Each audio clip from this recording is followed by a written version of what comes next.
Hello guys, welcome back to our channel that is Academics NEET.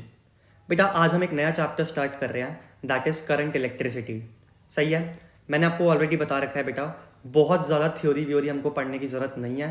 NEET के अंदर बेटा आपसे कोई नहीं पूछने वाला थ्योरेटिकल चीज़ें, जितनी बेटा थ्योरी रिक्वायर होगी, है ना, क्योंकि कभी कभी बेटा क्या होता है नीट के अंदर थ्योरेटिकल क्वेश्चन भी बनते हैं।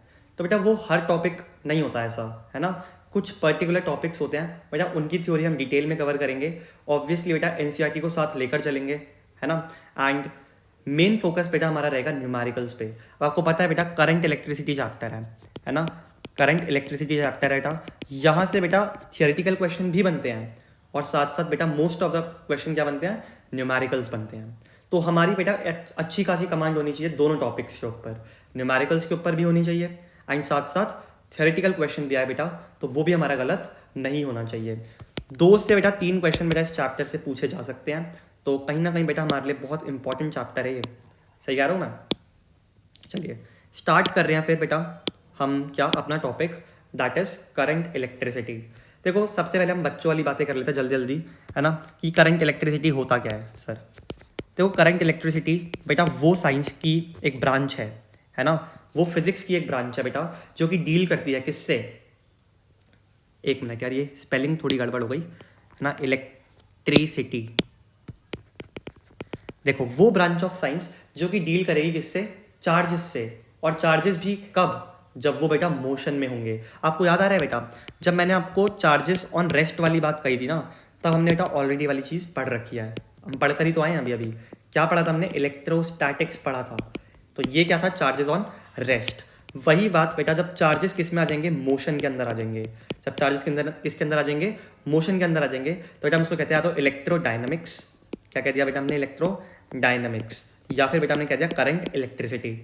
क्या आपको वाली बात समझ में आ गई। तो बेटा आप बिल्कुल लिख सकते हैं, इसकी डेफिनेशन लिख सकते हैं अगर आप लिखना चाहते हैं तो, क्या किसकी, करंट इलेक्ट्रिसिटी, या फिर इसको हम कह देते हैं इलेक्ट्रो डायनेमिक्स। सही है, तो आप क्या लिखेंगे इसकी डेफिनेशन, बेटा आप इसकी डेफिनेशन लिख सकते हैं कि द स्टडी ऑफ चार्जेस, है ना, स्टडी ऑफ चार्जेस, कब, जब वो मोशन में है ना, मोशन में है। बेटा बेसिकली देखो एक कंडीशन और होती है यहाँ पे कि चार्ज जो है वो कांस्टेंट स्पीड से मूव करना चाहिए। लेकिन बेटा हमारे सिलेबस की अगर मैं बात करूँ ना, तो एक बहुत फर्जी बात है। जस्ट बिकॉज बेटा आप कहीं ना कहीं ऐसे बहुत सारे क्वेश्चन भी देखोगे, हम बहुत सारे टॉपिक्स भी पढ़ेंगे जहाँ पे बेटा हम चार्ज को किसके अंदर ले आएंगे, एक्सेलरेशन भी दे देंगे एक। तो जब वहाँ पे कांस्टेंट स्पीड पॉसिबल ही नहीं है, क्योंकि वेलोसिटी बार बार क्या होगी, चेंज होगी। खैर ये सारी बातें छोड़ो, यहाँ से कुछ आना नहीं है। अब बेटा मेन टॉपिक स्टार्ट करते हैं अपना first topic that is electric current. Very good, है ना, अच्छा टॉपिक है बेटा, यहाँ से क्वेश्चन भी आ सकता है पेपर के अंदर। टेस्ट सीरीज के अंदर भी बेटा आपको बहुत सारे क्वेश्चन बेटा इलेक्ट्रिक करंट से देखने के लिए मिल जाएंगे। तो देखो यार आप 10th क्लास में ऑलरेडी पढ़कर आए हो, इलेक्ट्रिक करंट वारंट के बारे में थोड़ा बहुत आइडिया होगा, एटलीस्ट डेफिनेशन तो सबको पता होगी। क्या, the rate of flow of charges. सही है, बिल्कुल बेटा। देखो कुछ बच्चे गड़बड़ कर देते हैं यहाँ पे, वो लिखते हैं the rate of flow of, यहाँ चार्जेस की जगह लिख देते हैं बेटा इलेक्ट्रॉन्स। नहीं बेटा, सिर्फ इलेक्ट्रॉन बेटा करंट बनाता है। अगर आपके मन में ये चल रहा है ना, बेटा इसको बिल्कुल निकाल दो। बेटा हर एक आयन जिसके पास चार्ज है वो करंट को प्रोड्यूस कर सकता है। मेरी बात समझ में आई क्या बोला मैंने। जैसे बेटा आपको पता है Na+, जैसे सोडियम आयन, क्या ये करंट प्रोड्यूस कर सकता है, बेटा बिल्कुल ये भी करंट प्रोड्यूस कर सकता है। आ गई इतनी बात समझ में आपको, ठीक है। तो अगर आपके मन में ये चल रहा था ना बेटा कभी भी कि सिर्फ इलेक्ट्रॉन्स के मूवमेंट से ही बेटा करंट की प्रोडक्शन होती है, तो बेटा बिल्कुल गलत है। आयन होना चाहिए जिसके पास ऑब्वियसली चार्ज तो होना ही चाहिए, क्योंकि चार्ज के बिना बेटा करंट को प्रोड्यूस करना is impossible, right. The rate of flow of charges is called बेटा व्हाट, इलेक्ट्रिक करंट। सही कह रहा हूं मैं। देखो बेटा ये जो डेफिनेशन है ये आधी अधूरी है, मैं आपको समझाता हूँ क्यों आधी अधूरी डेफिनेशन मैं कह रहा हूँ। इसको समझते हैं बेटा। देखो कंडीशन दे रखी है इन्होंने हमको फिजिक्स में, क्या कंडीशन दे रखी है आपको समझा देता हूँ। कि जो चार्ज है ना, जो करंट है बेसिकली बेटा, वो एरिया के क्या होना चाहिए, परपेंडिकुलर होना चाहिए, है ना, perpendicular to the direction of flow of charge. मैं आपको समझाता हूँ मैंने क्या बोल दिया, ठीक है। थोड़ा सा और अच्छा डायग्राम बनाने की कोशिश करते हैं, इसको थोड़ा पतला करता हूँ मैं, इससे आपको अच्छे तरीके से समझ में आई ये वाली बात। बिल्कुल बेटा, लेट सपोज ये क्या है, हमारे पास एक वायर है। क्या है, वायर। आपको पता है ना वायर के अंदर करंट ऐसे फ्लो करता है, इतना तो पता ही होगा यार। सही कह रहा हूँ मैं। बेटा अगर मैं इस वायर को देखूँ थोड़ा सा, ये कुछ ऐसे है, तो आपको लग रहा है ना कि ये वायर के बेटा परपेंडिकुलर मूव कर रहा है, नहीं दिख रहा बेटा तो मैं आपको अभी समझा देता हूँ थोड़ा और अच्छे तरीके से, थोड़ा सा बड़ा डायग्राम बनाते हैं जिससे बेटा हमको समझ में आए चीज़ें, है ना। देखो ये पॉइंट है बेटा छोटे छोटे, यही बेटा पूरा कंसेप्ट हिला देंगे अगर आपको समझ में अगर ये बातें नहीं आई तो, ठीक है। ये क्या है बेटा, एरिया ऑफ क्रॉस सेक्शन है। किसका एरिया ऑफ क्रॉस सेक्शन है, वायर का। लेट्स से वायर है हमारे पास, बेटा करंट मूव कर रहा है इस तरीके से, कोई दिक्कत। देखो जिस तरीके से बेटा आप अपनी अंगूठी के अंदर रिंग पहनते हो, आई थिंक उसी तरीके से बेटा ये भी पास हो रहा है। ये येलो वाली लाइंस, ये येलो वाली लाइंस हैं क्या, बताओ बेटा। ये है हमारे पास चार्ज, चार्ज बोल लो, करंट बोल लो, कुछ भी बोल लो आप, ठीक है। आ गई इतनी बात समझ में। तो अब देखो परपेंडिकुलर कैसे है बेटा। लाइट से मैं यहाँ पे एक लाइन ड्रॉ कर दूँ, है ना, ड्रॉ कर दी मैंने। क्या ये परपेंडिकुलर एंगल नहीं निकल कर आ रहे, बिल्कुल आ रहे हैं सर। तो यस बेटा, हम कह सकते हैं क्या, the rate of flow of charge through an area, जिसको हम कैसे रखेंगे, परपेंडिकुलर रखेंगे। किसको, एरिया को, है ना। देखो ना ये एरिया, यही तो है एरिया हमारे पास, है ना। एरिया ऑफ क्रॉस सेक्शन कैसा होना चाहिए बेटा, परपेंडिकुलर होना चाहिए। किसके परपेंडिकुलर होना चाहिए, चार्जेस के परपेंडिकुलर होना चाहिए, ठीक है। तो आपको समझ में आ गई ये वाली बात क्या, कि बेटा आप सिर्फ उस एरिया को देखेंगे जो कि कैसा है, चार्ज के परपेंडिकुलर है। अगर आपको ये वाली बात समझ में आ गई तो वेल एंड गुड, नहीं आई बेटा तो या तो लेक्चर रिपीट कर लो थोड़ा सा, है ना, या फिर बेटा जब हम क्वेश्चन प्रैक्टिस करेंगे ना तो आपको थोड़ी सी और अच्छे तरीके से वाली बात समझ में आ जाएगी। ऐसा नहीं है बेटा, अभी मैं आपको थोड़ा बहुत और एक्सप्लेन करूंगा इसके बारे में, तो ऐसी कोई चिंता वाली बात नहीं है। The rate of flow of charges, है ना, थ्रू व्हाट, एन एरिया, है ना, किसी एरिया के अंदर से बेटा पास करना चाहिए, कौन, चार्ज। कैसे होना चाहिए, रखा कैसे होना चाहिए वो area, held perpendicular to the direction of flow of what, charges. आ गई वाली बात समझ में। क्या लिखा बेटा मैंने, कि बेटा चार्जेस का ही फ्लो है ये, किसके अंदर से, एरिया के अंदर से। और वो एरिया कैसे रखा होना चाहिए बेटा, चार्ज के परपेंडिकुलर रखा होना चाहिए। जिस तरीके से बेटा आप अपनी उंगली के अंदर वो पहनते हैं, रिंग पहनते हैं, है ना, तो रिंग बेटा कैसी होती है, ऐसी होती है रिंग, सर्कुलर, राइट। इसके अंदर बेटा आप अपनी उंगली को डाल लेते हैं, ऐसे ही करते हैं ना। ये बेटा आपकी उंगली, समझ में आई मेरी बात, मैं क्या कह रहा हूँ। तो देखो जिस तरीके से उंगली इस रिंग के अंदर कैसे जा रही है, परपेंडिकुलर ही तो जा रही है। इसी तरीके से बेटा चार्ज भी जाना चाहिए, मतलब वो अंदर से पास करना चाहिए। इसका ये भी मतलब बेटा, लेट से बेटा ये मेरे पास बेटा क्या है, एक एरिया है। अगर इस एरिया को जस्ट टच करता हुआ, है ना, इसके अंदर से नहीं निकल रहा है ये करंट, तो इसको टच करता हुआ बेटा ऐसे बाहर जा रहा है, और आपसे कोई पूछे बताओ करंट कितना है इसके अंदर, तो बेटा यहाँ पे करंट की वैल्यू कितनी है, 0। क्यों है करंट की वैल्यू 0 बेटा, बिकॉज ये कंडक्टर के अंदर से, है ना, मान लो ये वायर बेटा कुछ इस तरीके से रख दी थी मैंने, ये वायर बेटा कुछ इस तरीके से थी बेटा, इसके अंदर से थोड़ी जा रही है। इसके अंदर से कैसे जाएगा करंट बेटा, इसके अंदर से करंट अगर जा रहा होता तो बेटा वो इस तरीके से जाता। आ गई मेरी बात समझ में, इस तरीके से करंट अगर जाता तो बेटा यहाँ पे करंट की कुछ वैल्यू आती, लाइक से वो वैल्यू आ रही है एक्स मान लेते हैं। लेकिन बेटा अगर ये येलो की तरह जा रहा है ना, जस्ट टच करता हुआ जा रहा है एरिया को, तो बेटा करंट की वैल्यू आएगी 0। क्यों आएगी 0, बिकॉज उसके अंदर से पास नहीं कर रहा। ऐसा ही बेटा आपने कुछ गॉस लॉ के अंदर ही पढ़ा था, राइट। क्या पढ़ा था बेटा हमने, कि अगर हमारे पास एरिया है, उस एरिया को जस्ट टच करके बेटा अगर हमारी जो इलेक्ट्रिक फील्ड लाइंस हैं वो निकल रही हैं, तो यहाँ पे बेटा हमने पढ़ा था ना कि 0 आता था। आ रही है मेरी बात समझ में। लेकिन बेटा अगर अंदर से बेटा उसके पास करती हुई, इसको चीरती हुई निकल रही हैं, तो बेटा कुछ वैल्यू हमारे पास गॉस लॉ के अंदर आती थी। आई इतनी बात समझ में आपके, पक्का। तो यही बातें हैं यार। तो आपको याद क्या रखना है बेटा, आपको याद रखना है ये वाली बात को। कौन सी वाली बात को, direction of flow of charges की कैसी होनी चाहिए, परपेंडिकुलर होनी चाहिए, पक्का। डायग्राम वायग्राम बनाने की बेटा कोई खास जरूरत है नहीं, आपको बनाना ही है तो बेटा ये वाला डायग्राम बना लेना, ठीक है। बस इतना डायग्राम बना लोगे तो बेटा यहाँ से भी आपको क्लियर हो जाएगा। और अच्छे तरीके से बताना कि रेड वाले के अंदर बेटा करंट की कुछ वैल्यू है, एंड बेटा जो येलो वाला है उसके अंदर करंट की कुछ वैल्यू नहीं है। और आप हिंदी में लिख भी सकते हो बेटा, हिंदी में लिखा करो अपनी कॉपी के अंदर। क्या लिखो बेटा यहाँ पे हिंदी में, कि बेटा यहाँ पे सिर्फ पास कर रही है, इसको टच करती हुई, है ना। और रेड वाले के नीचे क्या लिख लोगे, रेड वाले के नीचे आप लिखोगे कि उसको चीरती हुई, उस एरिया को चीरती हुई अंदर जा रही है, तभी तो करंट की कुछ वैल्यू है। आ गई इतनी बात समझ में, पक्का। अब देखो अगर मैं बात करूँ ना बेटा करंट की क्लासिफिकेशन की, तो बेटा बहुत तरीके से बेटा करंट को हमने क्लासीफाई करा हुआ है, बहुत सारे तरीके हैं। तो देख लेते हैं बेटा क्लासिफिकेशन ऑफ करंट को। क्लासिफिकेशन ऑफ करंट, देखो सबसे पहले बेटा आप क्लासीफाई कर सकते हो बेटा, 2 टर्म्स में क्लासीफाई कर रहे हैं बेटा हम। अच्छा किसके बेसिस पे कर रहे हैं ये देख लेते हैं सबसे पहले, ऑन द बेसिस ऑफ बेटा nature of current. Nature of current बेटा कोई कोई कहता है इसको सोर्स ऑफ करंट, है ना, कि करंट का क्या सोर्स है। तो देखो इस चीज़ के ऊपर हमारे पास 2 चीज़ें हो सकती हैं। पहला हो सकता है बेटा डीसी करंट, और एक हो सकता है बेटा आपका एसी करंट। डीसी करंट क्या होता है बेटा, इसकी फुल फॉर्म होती है डायरेक्ट करंट, है ना। क्या फुल फॉर्म होती है, डायरेक्ट करंट। ये सब 10th क्लास में आप ऑलरेडी पढ़कर आ रखे हो। एसी क्या होता है, ऑल्टरनेटिंग करंट होता है। क्लियर सर, क्या डिफरेंस है इसके अंदर? देखो मैं आपको बताता हूँ इसके अंदर डिफरेंस क्या है। इसके ग्राफ से बेटा वो डिफरेंस हमको बहुत अच्छे तरीके से समझ में आ जाएगा। किसके बीच में ग्राफ बना रहे हैं सर आप? बेटा हम बना रहे हैं करंट वर्सेस टाइम के बीच में। यहाँ पे भी बेटा मैं क्या बनाऊंगा, करंट वर्सेस टाइम के बीच का एक ग्राफ आपको बनाकर दूंगा। ठीक है, थोड़ा सा बड़ा कर लेते हैं बेटा इसको यहाँ नीचे से। अरे यार गड़बड़ हो गई। अब ठीक है, देखो करंट वर्सेस टाइम की बात करते हैं हम। जब बेटा हम बात कर रहे हैं डीसी डायरेक्ट करंट की, तो बेटा लेट से ये देखो बैटरी नहीं होती हमारे पास, जैसे बेटा बैटरी इसका एग्जाम्पल है। बैटरी के अंदर बेटा मान लो 5 वोल्ट हमारे पास क्या है, 5 वोल्ट की बैटरी है एंड करंट लेट से बेटा 1 एम्पियर का वो दे रही है। कितने एम्पियर का दे रही है, 1 एम्पियर का। और बेटा 1 एम्पियर कुछ यहीं कहीं आएगा, 1 एम्पियर। बेटा अगर उसकी वैल्यू 1 एम्पियर है तो बेटा वो थ्रू आउट कितना ही टाइम हो जाए बेटा, 1 सेकंड पे देखो तब भी वो 1 एम्पियर रहेगी, 2 सेकंड पे देखो है ना, ये 1 सेकंड था तब भी बेटा 2 सेकंड थे। लेट से कोई इन्फिनिटी सेकंड था तब भी उसकी वैल्यू कितनी रहेगी बेटा, 1 एम्पियर ही रहेगी, उसकी वैल्यू चेंज नहीं होगी टाइम के साथ। लेकिन बेटा ऑल्टरनेटिंग करंट ऐसा नहीं होता।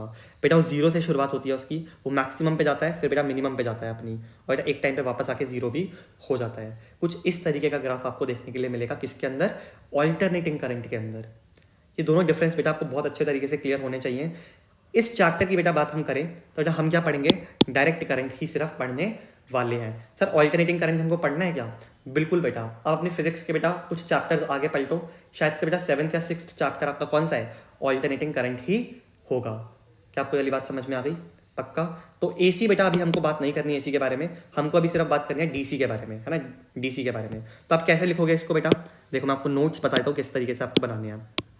इसको मिटा देना, ठीक है, ये क्रॉस व्रॉस नहीं बनाना भाई, ये भी नहीं बनाना है ना। देखो अब ऐसे लिख लेना बेटा इसको कि आपने क्लासिफिकेशन ऑफ करंट लिखा सबसे पहले। क्या लिखा सबसे पहले? आपने लिखा बेटा क्लासिफिकेशन ऑफ करंट, है ना, ये लिखा बेटा आपने। उसके बाद आपने डीसी और एसी बता दिया, ठीक है। उसके बाद उनकी बेटा फुल फॉर्म लिख दी और एक ग्राफ बना लिया करंट वर्सेस टाइम का। बेटा आपने क्या बना लिया, ग्राफ बना लिया। क्लियर? आप रेफर कर सकते हैं बेटा, मैं बहुत अच्छे तरीके से बेटा आपको प्रॉपर नोट्स बनाकर ही दे रहा हूँ। इससे ज़्यादा बेटा आपको कुछ लिखना नहीं है एसी और डीसी के बारे में, क्योंकि यहाँ से क्वेश्चन आने के चांसेस कम है। और एसी से जब बेटा क्वेश्चन आ सकते हैं तो उसके लिए तो हमारे पास पूरा चैप्टर है। तो जब हम उस चैप्टर को पढ़ेंगे तब बेटा आपको सारी चीज़ें एसी के बारे में और अच्छे तरीके से क्लियर होती चली जाएंगी। क्लियर? चलिए बेटा अब हम क्या पढ़ रहे हैं, अब हम पढ़ रहे हैं बेटा फिर से क्लासिफिकेशन ऑफ करंट, है ना। हम क्या पढ़ रहे हैं बेटा, फिर से क्लासिफिकेशन ऑफ करंट। लेकिन अब किसके बेसिस पे पढ़ रहे हैं, ये इंपॉर्टेंट चीज़ हो जाती है। ठीक है, देख लेते हैं बेटा, on the basis of time interval, कि हमने बेटा कितना टाइम इंटरवल लिया हुआ है। इसमें बेटा 2 टाइप के करंट होते हैं बेटा। पहला आ जाएगा आपका एवरेज करंट, क्या आ जाएगा, एवरेज करंट। और बेटा एक आ जाएगा आपका क्या, इंस्टेंटेनियस करंट। देखो आप इन दोनों वैल्यूज से तो मतलब इन दोनों नामों से तो बेटा एटलीस्ट वाकिफ हो। अगर आपने बेटा काइनेमेटिक्स ढंग से पढ़ा है तो वहाँ पे हम 2 वैल्यूज मतलब 2 चीज़ें पढ़ते हैं, एक एवरेज वेलोसिटी और एक पढ़ते हैं इंस्टेंटेनियस वेलोसिटी। बेटा आपने क्या पढ़ा था वहाँ पे, बेटा एवरेज वेलोसिटी क्या होती है, जब बड़े बड़े टाइम इंटरवल होते हैं तब हम क्या कैलकुलेट करते हैं, एवरेज वेलोसिटी। लेकिन बेटा जब टाइम इंटरवल बहुत छोटा हो जाता है, जब वो किसी एक पर्टिकुलर सेकंड पे, जैसे मैंने कहा बताओ कि सेकंड वाले सेकंड पे, है ना, या फिर थर्ड वाले सेकंड पे कितनी वेलोसिटी थी, तो बेटा एक पर्टिकुलर इंस्टेंट पे मैंने आपसे क्या पूछ लिया, वेलोसिटी को पूछ लिया। बेटा उसी को उस इंस्टेंट वाली वेलोसिटी को हम क्या कहेंगे, इंस्टेंटेनियस वेलोसिटी। लेकिन मैंने आपसे पूछा बताओ कि एवरेज वेलोसिटी क्या थी 2 सेकंड से लेके 6 सेकंड्स के बीच में, है ना। तो बेटा यहाँ पे मैंने एक बड़ा टाइम इंटरवल आपको दे दिया, है ना। तो बेटा क्या करोगे बेटा आप, ऐसा ही कुछ बेटा एवरेज करंट और इंस्टेंटेनियस करंट के अंदर भी होता है। मेरी बात ध्यान से सुनना बेटा। लाइट से मैंने कहा टाइम t1 था और टाइम t2 था। टाइम t1 पे जो करंट था बेटा, चार्ज था सॉरी, वो था q1, और t2 पे जो चार्ज था बेटा वो था q2। ठीक है, तो बस आप और आपसे किसी ने पूछ लिया बेटा कि बताओ आई एवरेज कितना होगा। देखो आई एवरेज क्यों कैलकुलेट कर रहे हैं बेटा हम, क्योंकि हमारे पास बेटा 2 टाइम इंटरवल हैं। और यार जब भी हमको ऐसा नहीं कहा गया कि दोनों टाइम इंटरवल बहुत छोटे हैं, तो बेटा हम उनको क्या मान के चलेंगे, बड़ा ही टाइम इंटरवल मान के चलेंगे, छोटा टी कर लो। तो आई एवरेज है ना, करंट एवरेज की वैल्यू निकल के आएगी यहाँ से। कितनी आएगी करंट एवरेज की वैल्यू, बता सकता है कोई मुझको? बिल्कुल, Q2 माइनस Q1 अपॉन में T2 माइनस T1, है ना। ये सर क्या लिख दिया आपने, क्यों लिखा सर हमने ऐसा, देखो बेटा आपने ऑलरेडी ये वाली बात पढ़ रखी है इलेक्ट्रोस्टैटिक्स के अंदर, that Q is equals to I T. सही कह रहा हूँ मैं, है ना, मतलब चार्ज इज इक्वल्स टू, ये चार्ज होता है करंट इनटू टाइम। सही है बेटा, अगर मैं आपसे पूछूं करंट का फॉर्मूला तो बेटा चार्ज अपॉन में टाइम। सही कह रहा हूँ मैं, तो एवरेज करंट का क्या होगा बेटा, final current minus initial current upon में final time, sorry final time minus initial time, यही तो फॉर्मूला बनेगा ना। समझ में आई मेरी बात क्या कह रहा हूँ मैं, बिल्कुल। तो बस आई होप आपको बेटा एटलीस्ट आई एवरेज समझ आ चुका है कि आई एवरेज क्या है। थोड़ा सा बेटा मैं पूरे को इधर खिसका देता हूँ, ठीक है, जिससे हम बेटा इंस्टेंटेनियस करंट के बारे में भी थोड़ा सा पढ़ पाए। ठीक है, अब बेटा बात कर रहे हैं हम किसकी, इंस्टेंटेनियस करंट की। इसको भी समझ लेते हैं, बहुत आसान है। Yellow colour is I think right, yellow तो हम यूज़ कर लिया, ग्रीन ठीक है ना। देखो इंस्टेंटेनियस करंट क्या है बेटा, जब ये टाइम इंटरवल की वैल्यू क्या हो गई, बहुत ज़्यादा छोटी हो गई। देखो आई ही है ये भी, लेकिन कब, when delta T it tends to zero, है ना, लिमिट लग जाएगी बेटा यहाँ पे, limit delta T tends to zero. और बेटा आपको पता है जब बहुत छोटा टाइम इंटरवल आता है तो हम उसको किससे रिप्रेजेंट करते हैं, डी से, है ना, D Q divided by D T. तो ये किसका फॉर्मूला आ चुका है भाई, बताओगे एक बार, ये फॉर्मूला आ चुका है बेटा आपका इंस्टेंटेनियस करंट का। तो आपको ध्यान देना पड़ेगा किसके अंदर, देखो मुझे पता है कोई अगर ये फॉर्मूले नहीं भी समझ आए ना बेटा, अगर मान लो आपने काइनेमेटिक्स नहीं पढ़ी, नहीं भी समझ आए तो कोई नहीं, अभी आप इसको बेटा लर्न कर लो अच्छे तरीके से, है ना, क्योंकि लर्न तो करना ही पड़ेंगे। बाद में बेटा जब हम क्वेश्चन प्रैक्टिस करेंगे ना तो आपको समझ में आएगा D Q by D T क्या लिख दिया मैंने, है ना, ये सब आपको समझ में आएंगी चीज़ें। पक्का समझ में आ गया इतना, इंस्टेंटेनियस करंट वरेंट समझ में आ गया, है ना, एवरेज करंट भी समझ में आ गया। इंस्टेंटेनियस करंट कब है, जब मैंने पूछ लिया बताओ कि थर्ड सेकंड पे, है ना, कितना करंट फ्लो कर रहा था। बेटा आई एवरेज कब निकालोगे, जब मैंने आपसे पूछा 2 सेकंड से लेके बताओ 4 सेकंड्स तक, इसके बीच में बेटा कितना करंट फ्लो किया। अगर आपको एक टाइम इंटरवल दे दिया जाए तो बेटा आप यूज़ करेंगे क्या, आई एवरेज निकालेंगे। और बेटा आपको किसी एक पर्टिकुलर टाइम पे पूछ लिया जाए तो आप क्या निकालेंगे बेटा, आई इंस्टेंटेनियस करंट, इंस्टेंटेनियस की वैल्यू निकाल कर देंगे। समझ में आई इतनी बातें, पक्का। आई थिंक बहुत सिंपल सी बातें थी यार, है ना। अब यहाँ से कुछ इंपॉर्टेंट बातें भी हम बेटा थोड़ी देर में करेंगे, ठीक है, इन फॉर्मूलों से रिलेटेड। फिलहाल बेटा हम बंद करते हैं इसको और अब बेटा बात करते हैं फालतू चीज़ों की। फालतू चीज़ें मतलब बेटा कि यूनिट क्या है इलेक्ट्रिक करंट की, और बेटा डायमेंशन क्या है। चलो इसकी बात भी कर लेते हैं भाई। यूनिट, यूनिट होती है बेटा एम्पियर, सबको पता होगा, होप ये, है ना। सीजीएस यूनिट कौन सी है, सॉरी एसआई यूनिट कौन सी है बेटा, एम्पियर होती है। क्लियर है इतना, पक्का। तो यूनिट हमको समझ में आ गई, एसआई यूनिट कौन सी है, एम्पियर। और बेटा एम्पियर की रिप्रेजेंटेशन है कैपिटल ए से, हम इसको रिप्रेजेंट कर देते हैं। बात पूछी गई है डायमेंशंस की, डायमेंशंस क्या होती हैं। अच्छा, अगर आपने बेटा पिछले साल अच्छे तरीके से पढ़ाई करी है तो आपको पता है 7 फंडामेंटल क्वांटिटीज़ होती हैं। और बेटा अगर आपको ये भी नहीं पता तो शर्म आनी चाहिए बेटा आपको, ये तो सबको पता होती है बेटा, मास, लेंथ, है ना, टाइम, सब पढ़ा है ना बेटा आपने। टेम्परेचर, टेम्परेचर बेटा या तो के से या थीटा से रिप्रेजेंट कर देते हैं हम, सही है। फिफ्थ बेटा मोल, है ना। छठा बेटा आपने पढ़ा होगा करंट, और सातवां पढ़ा है बेटा आपने ल्यूमिनस इंटेंसिटी कैंडेला। सही कह रहा हूँ मैं। तो बेटा ये देखो, ये जो करंट आ गया ना बीच में, ये है ना, ये तो बेटा अगर ये फंडामेंटल क्वांटिटी है तो इसकी डायमेंशन क्या होगी, m0, l0, t0, a1, यही तो होगी। फंडामेंटल क्वांटिटी की डायमेंशन क्या होती है, वही खुद डायमेंशन होती है उसकी। आ गई बात समझ में, पक्का। तो बस डायमेंशन भी सिंपली हमने बेटा कैलकुलेट कर ली। आ जाओ आगे बढ़ते हैं। अब एक अगला टॉपिक आता है बेटा, इसके अंदर एक क्वेश्चन पूछा जाता है बेटा, आप भी वो क्वेश्चन लिखना अपनी नोटबुक के अंदर। क्या लिखोगे, इस करंट वेक्टर या फिर स्केलर, मतलब स्लैश मत डालना और लिख लेना यहाँ पे, ठीक है, और स्केलर क्वेश्चन मार्क। देखो ये एक अच्छा क्वेश्चन है।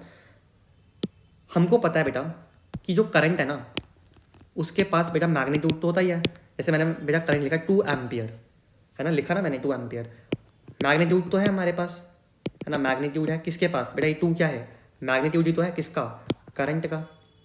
सही कह रहा हूँ मैं। और बेटा जब हम एक सर्किट बनाते हैं, याद करो, जब हम बैटरी बनाते हैं तो हम बताते हैं कि यहाँ से लेट से करंट आई निकला, तो डायरेक्शन भी तो ये डायरेक्शन ही तो बता रहे हैं ना हम करंट की।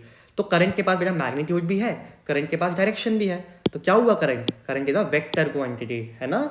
नहीं बेटा, देखो जब आपने अगर मुझसे बेटा आपने वेक्टर पढ़ा है तो बेटा मैंने बहुत एम्फेसाइज किया था इस बात पे कि बेटा अगर किसी भी क्वांटिटी के पास आप डायरेक्शन है, मैग्नीट्यूड है, ये दोनों चीज़ें, दोनों चीज़ें हैं, तो अगर आप सोच रहे हो कि हम उसको वेक्टर कह देंगे, है ना, तो बेटा ये गलत बात है। नहीं बेटा, सिर्फ मैग्नीट्यूड और डायरेक्शन डिसाइड नहीं करती वेक्टर को, तीसरी चीज़ जो होती थी बेटा वो था कि बेटा उसको वेक्टर एडिशन को भी फॉलो करना पड़ेगा, वेक्टर एडिशन को भी फॉलो करना पड़ेगा। और अगर ये करेगा, तीसरी चीज़ भी फॉलो करेगा, तब हम उसको क्या कहेंगे, वेक्टर कहेंगे। आ रही है मेरी बात समझ में? अब बेटा आपने पढ़ा है, क्या पढ़ा है आपने बेटा? लाइक से मेरे पास एक वायर थी ये वाली, और एक वायर थी, एक ये वायर थी बेटा। यहाँ से आ रहा है 2 एम्पियर का करंट, यहाँ से आ रहा है 3 एम्पियर का करंट। तो बताओ इस वायर के अंदर कितना करंट घुस जाएगा बेटा? 5 एम्पियर का। दोनों को ऐड कर दोगे, सही कह रहा हूँ मैं? लेकिन बेटा आपने करा कैसे? 2 + 3 = 5 एम्पियर। क्या वेक्टर बेटा ऐसे ऐड होते थे? नहीं सर, वेक्टर के लिए तो ऐड करने का फॉर्मूला, रिजल्टेंट का क्या फॉर्मूला था वेक्टर के? a² + b² + 2ab cos theta, ये फॉर्मूला होता है। क्या हमने ये लगा के निकाला है? नहीं। क्यों नहीं? जस्ट बिकॉज बेटा जो करंट है, ऑल्दो उसके पास डायरेक्शन है, ऑल्दो उसके पास मैग्नीट्यूड है, लेकिन वो ऐड कैसे होता है? नॉर्मली, नॉर्मल वाली मैथमेटिक्स से बेटा हम उसको ऐड कर देते हैं। तो बेटा वो क्या फॉलो नहीं कर रहा बेटा? वो फॉलो नहीं कर रहा वेक्टर एडिशन को। आई मेरी बात समझ में? और सिंस बेटा वो वेक्टर एडिशन को फॉलो नहीं कर रहा, तो बेटा हम उसको क्या कहते हैं? It is a scalar quantity. समझ में आई मेरी बात? पक्का? चलो अब बेटा इसका आंसर क्या लिखोगे आप? मैं बोल रहा हूँ, आप अपनी कॉपीज के अंदर नोट डाउन कर लेना।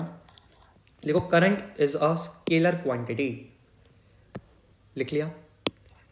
अब उसके नीचे बेटा पॉइंट बना के लिख लेना बेटा, current has both direction and magnitude. ठीक है? क्या लिखा? मैं लिखवा देता हूँ बेटा आपको। बेटा current has both direction and magnitude, but it does not follow vector law of addition, है ना बेटा? वेक्टर लॉ ऑफ एडिशन को फॉलो नहीं करता, thus it is a scalar quantity। ये आप बेटा आंसर लिखकर मतलब लिख लो यहाँ पे आंसर की तौर पे। क्लियर है ये चीज़?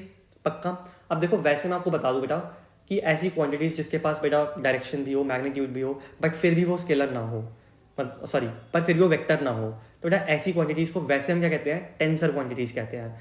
ठीक है? करंट भी एक क्या है? टेंसर क्वांटिटी है। लेकिन बेटा आप लोगों के सिलेबस पे टेंसर नाम की कोई चीज़ एग्जिस्ट नहीं करती है, तो बेटा आपके अकॉर्डिंग करंट क्या है? एक स्केलर क्वांटिटी है। ये देखो स्केलर क्वांटिटी होगी। क्लियर है? बताओ नेक्स्ट टॉपिक पढ़ लें। देखो थ्योरी चल रही है अभी तक। नेक्स्ट टॉपिक बेटा इज कंडक्टर। देखो आपको पता है बेटा कंडक्टर्स कौन होते हैं? बेटा कंडक्टर्स वो होते हैं जो कि अपने अंदर से, है ना, इलेक्ट्रिक करंट को क्या कर दें? पास कर दें। ठीक है? तो आप लिख सकते हो बेटा conductors are the material which passes electric current from them. सही है? ये फालतू की चीज़ है, मैं लिखवा नहीं रहा इसलिए। अब बेटा कंडक्टर के 2 टाइप होते हैं, ये इंपॉर्टेंट है आपके लिए। कंडक्टर के कितने टाइप हैं बेटा? 2 टाइप हैं। पहला होता है बेटा मेटेलिक कंडक्टर। क्या होता है? मेटेलिक कंडक्टर, या आगे भी पढ़ोगे आप। ठीक है? और एक होता है बेटा आपके पास इलेक्ट्रोलिटिक कंडक्टर। अब इन दोनों के बीच में डिफरेंस देखते हैं बेटा हम। देखो मेटेलिक कंडक्टर कैसा है?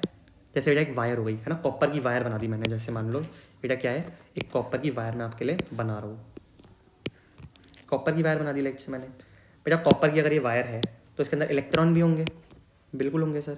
और इलेक्ट्रॉन है तो बेटा मान लो इस डायरेक्शन में बेटा मूव कर रहे हैं इलेक्ट्रॉन। क्या आपने क्लास 10th में ये पढ़ा है कि यार जिस डायरेक्शन में इलेक्ट्रॉन मूव करते हैं उस डायरेक्शन के अपोजिट क्या बनता है? करंट आता है। क्या ऐसा कुछ पढ़ा है बेटा आपने? बिल्कुल पढ़ा है बेटा। देखो इलेक्ट्रॉन को ना करके ना अब उसको आप ये कह दो कि जिस डायरेक्शन के अंदर नेगेटिव चार्ज फ्लो करेगा उसकी अपोजिट डायरेक्शन के अंदर कौन आएगा? करंट आएगा। क्या इतनी बात हमको क्लियर है? बिल्कुल क्लियर है सर। तो आप याद रख सकते हैं इस चीज़ को, मैं अभी लिखवाऊंगा अभी। ठीक है? बट फिलहाल आप इसको बना लें और यहाँ इसके नीचे इसके ऊपर क्या लिखना? Metallic conductor. इलेक्ट्रोलिटिक कंडक्टर क्या होता है बेटा? देखो इलेक्ट्रोलिटिक कंडक्टर होता है बेटा जिसके अंदर हम किसको यूज़ करें बेटा? इलेक्ट्रोड्स का इस्तेमाल करें, है ना। एक एनोड होगा बेटा और एक क्या होगा बेटा? कैथोड होगा। सही है बेटा? एक एनोड लाइक से बेटा this is positive charge and this is negatively charge. अच्छा पॉजिटिवली चार्ज इलेक्ट्रोड कौन होता है भाई? बता सकते हो मुझको? बेटा कैथोड होता है, सॉरी एनोड होता है, माफ़ करना, है ना, एनोड होता है। और नेगेटिवली चार्ज कौन होता है? कैथोड होता है। ये बात पता है ना भाई? है ना? देखो अब मुझे पता है बहुत बच्चों को लग रहा होगा नहीं सर आप गलत बता रहे हो। पॉजिटिव चार्ज को हम कहते हैं कैटायन, है ना। पॉजिटिव चार्ज देखो मैं आपको बता देता हूँ एक चीज़, जो आप मुझसे कह रहे हो ना बेटा कि यहाँ पे पॉजिटिव चार्ज वाला इलेक्ट्रोड है तो यहाँ पे कैथोड होना चाहिए, यहाँ पे एनोड होना चाहिए। अगर आपको इस चीज़ में दिक्कत है तो बेटा मैं आपको एक बात बताता हूँ। देखो याद रखना, अगर हम आयन की बात कर रहे होते, किसकी बात कर रहे होते, आयन की, जैसे मान लो कॉपर प्लस, इसकी बात कर रहा होता मैं, तो ये copper plus it is a positively charge ion. बेटा पॉजिटिवली चार्ज आयन को हम क्या कहते हैं, केटायन कहते हैं। बिल्कुल सही बात है बेटा आपकी। अगर बेटा मैं बात करूँ सल्फेट आयन की, किसकी बात करूँ, सल्फेट आयन की, तो ये क्या है, नेगेटिवली चार्ज आयन है। बेटा इसको मैं क्या कहूँगा, अनायन कहूँगा। और बेटा आपने पढ़ा है ना ऐसा कुछ कि बेटा केटायन कहाँ पे जाता है, कैथोड की तरफ जाता है, एनायन कहाँ पे जाता है, एनोड की तरफ जाता है। अब एक बात बताओ बेटा, केटायन खुद पॉजिटिवली चार्ज है और तो है ना, नेगेटिवली चार्ज की तरफ ही तो जाएगा ना फिर वो, तो बेटा कैथोड को क्या होना चाहिए, नेगेटिवली चार्ज होना चाहिए। आ रही है मेरी बात समझ में? देखो केटायन खुद पॉजिटिवली चार्ज है, बेटा पॉजिटिव को कौन अट्रैक्ट करेगा, नेगेटिव वाला अट्रैक्ट करेगा। और बेटा मैंने आपको बताया केटायन बेटा जाता है कैथोड के पास, है ना, तो कैथोड को कैसा होना चाहिए, नेगेटिवली चार्ज होना चाहिए। तो याद रखना बेटा, अगर आपसे केटायन की बात करी तो बेटा वो पॉजिटिवली चार्ज आयन होगा, लेकिन बेटा आपसे कैथोड की बात करी तो वो नेगेटिवली चार्ज एनोड होगा। आई इतनी बात समझ में? बताओ। तो देखो यही बेसिकली डिफरेंस है, ठीक है, कि मेटेलिक कंडक्टर के अंदर बेटा किसका इलेक्ट्रॉन, मतलब कौन जाता है बेटा, इलेक्ट्रॉन्स जाते हैं। लेकिन बेटा आपका जो इलेक्ट्रोलाइटिक कंडक्टर होता है ना बेटा, उसके अंदर बेटा आपके पॉजिटिवली या फिर नेगेटिवली दोनों टाइप के आयन्स होंगे और वो बेटा ट्रैवल करेंगे। जैसे मान लो बेटा मेरे पास है एक कॉपर 2+ का आयन है मेरे पास, बेटा एक है मेरे पास सल्फर 2 नेगेटिव का आयन है। ऐसे कुछ बेटा मैंने आयन्स है मेरे पास, ठीक है। अब एक बात आओ, कॉपर 2+ कहाँ जाएगा बेटा, इस साइड चला जाएगा।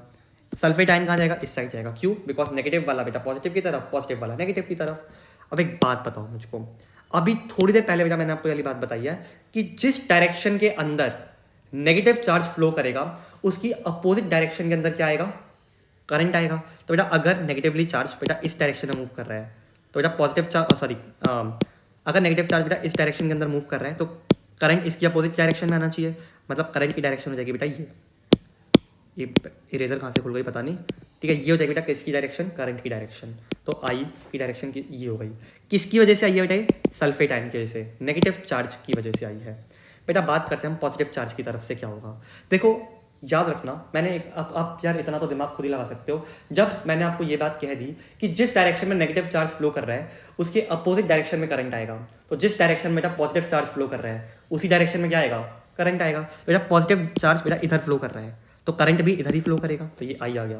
तो देखो नेट करंट बेटा पॉजिटिव की तरफ भी इधर ही है, नेगेटिव की तरफ भी इधर ही आ रहा है, तो आप दोनों को क्या कर देंगे, ऐड कर देंगे। सर फील नहीं आया, कोई नहीं बेटा, अब मैं आपको समझाता हूँ बेटा फील देने के लिए। लाइक से बेटा मेरे पास एक इलेक्ट्रॉन था और एक इलेक्ट्रॉन यहाँ भी था, कोई दिक्कत तो नहीं है? नहीं सर कोई दिक्कत नहीं है।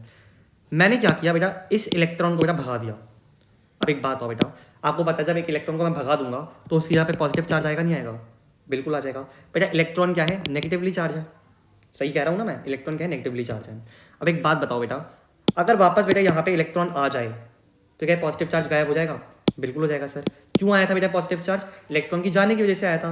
बेटा अगर मैं एक इलेक्ट्रॉन को यहाँ पे वापस ला दूँ तो ये पॉजिटिव चार्ज खत्म हो जाना चाहिए, तो मैंने यही किया बेटा। मैंने बेटा इस वाले आयन को बेटा इस वाले इलेक्ट्रॉन को बेटा मूव करवा के इधर ले आया मैं, ठीक है। एक बात हो, यहाँ तो इलेक्ट्रॉन आ गया सर, अब लेकिन भैया यहाँ का इलेक्ट्रॉन तो गायब हो गया ना। अगर यहाँ का इलेक्ट्रॉन गायब हो गया तो यहाँ पे क्या आ जाएगा, पॉजिटिव चार्ज आ जाएगा। सही कह रहा हूँ मैं, बिल्कुल।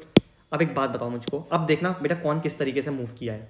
बेटा सबसे पहले हम देख रहे हैं इलेक्ट्रॉन कहाँ मूव किया है, इलेक्ट्रॉन की मूवमेंट थी बेटा ये, सही कह रहा हूँ ना। देखो यहाँ से बेटा इलेक्ट्रॉन यहाँ गया तो यही तो मूवमेंट आई ना, डायरेक्शन यही तो आई। आ रही है इतनी बात समझ में?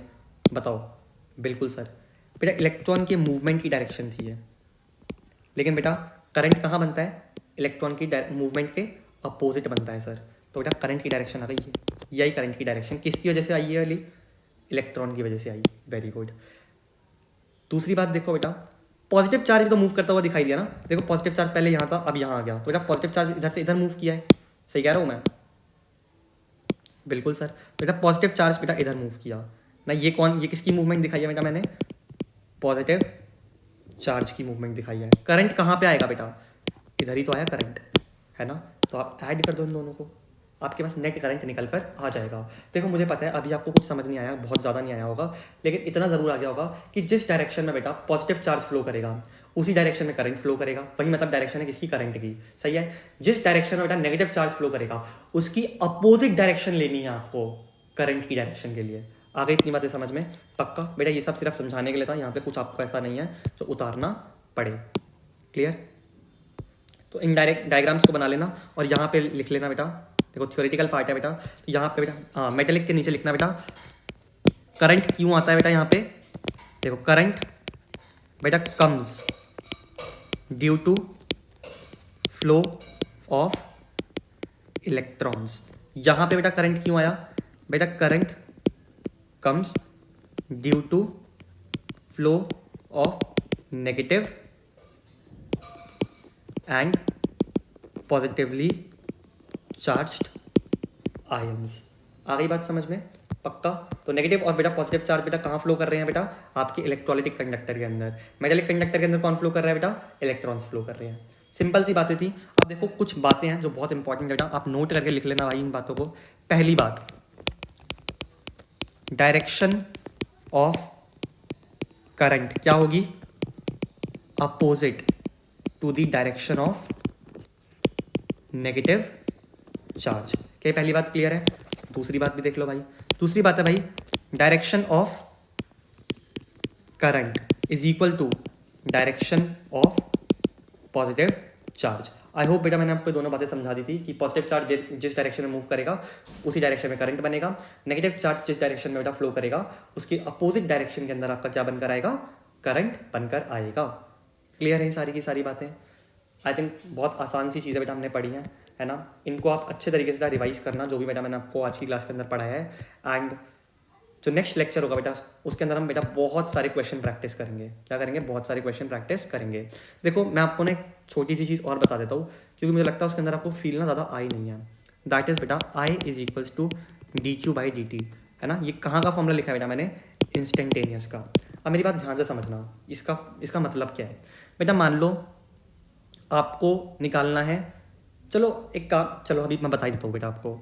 जैसे मान लो बेटा मेरे पास चार्ज है, चार्ज बेटा मेरे पास फंक्शन दे रखा है टाइम का, जैसे चार्ज दे रहा है 2t² प्लस 2t, ऐसा करके बेटा मुझको कुछ चार्ज की वैल्यू दे दी है। आपसे पूछा बेटा करंट निकालो, तो करंट कैसे निकालोगे? डिफ्रेंशिएट करके इसको विद रिस्पेक्ट टू टाइम। तो इस तरीके से आपके पास क्या आ जाएगा? करंट आ जाएगा। आई मेरी बात समझ में? पक्का? तो ये सारी चीज़ें आपको अच्छे तरीके से क्या होनी चाहिए? पता होनी चाहिए। अब जैसे मान लो बेटा आपको उन्होंने बेटा करंट दे दिया 40 + 2, इस बार बेटा क्या दिया है? करंट दिया है। पहले क्या दिया था बेटा? चार्ज। देखो पहले चार्ज का रिलेशन दिया था टाइम के साथ, बेटा इस बार क्या किया? करंट का रिलेशन दे दिया टाइम के साथ। क्या ये चीज़ पॉसिबल है? बिल्कुल पॉसिबल है। हमको पता है sir I is equals to D Q by D T. पता है नहीं पता है वाली बात? बेटा क्या मैं इस डी टी को इधर भेज सकता हूँ? बिल्कुल भेज सकते हो sir. I D T is equals to D Q. बेटा अगर मैं दोनों तरफ क्या कर दूँ? इंटीग्रेट कर दूँ तो आपको यहाँ से क्या समझ में आया बेटा? कि अगर देखो इसका मतलब क्या है? इंटीग्रेशन का मतलब ही क्या होता है बेटा? एरिया ही मतलब होता है ना इंटीग्रेशन का। बेटा अगर मुझे मान लो लेट्स से बेटा ये क्या दिया? आई वर्सेस टी का ग्राफ दे दिया, तो बेटा अगर मैं इस एरिया को कैलकुलेट कर लूँगा ना तो मेरे पास क्या आ जाएगा? चार्ज आ जाएगा। आई वाली बात समझ में? देखो अगर नहीं भी समझ में आई कोई दिक्कत नहीं है बेटा, जब हम कल क्वेश्चन प्रैक्टिस करेंगे ना तो आपको इतने अच्छे तरीके से बेटा क्लियर हो जाएंगी सारी चीज़ें। मैं आपको हर एक वैरायटी ऑफ क्वेश्चन बेटा सॉल्व करवाऊंगा, जिससे आपका बेटा पेपर के अंदर ऐसा ना हो कि ऐसे क्वेश्चन आ रहे हैं बेटा जो आपने कभी देखे ही ना हो अपनी ज़िंदगी के अंदर। बेटा याद रखना, अगर आप मुझे फॉलो कर रहे हो तो मैं आपको बेस्ट चीज़ें प्रोवाइड करने की कोशिश करूंगा। हम सारे क्वेश्चंस बेटा सॉल्व करेंगे अच्छे तरीके से, ठीक है? तो आई होप आपको ये सारी की सारी बातें बेटा अच्छे तरीके से समझ में आई हैं। इस लेक्चर को बेटा अच्छे तरीके से रिवाइज करना, नेक्स्ट क्लास में आने से पहले जितने भी फॉर्मूले हैं अच्छे तरीके से रिवाइज करना। एंड चलो ठीक है, तो मिलते हैं फिर नेक्स्ट क्लास में, क्वेश्चन प्रैक्टिस करेंगे बेटा बहुत सारी, एंड मजे आएंगे कल की क्लास के अंदर हमको। Okay, so take care.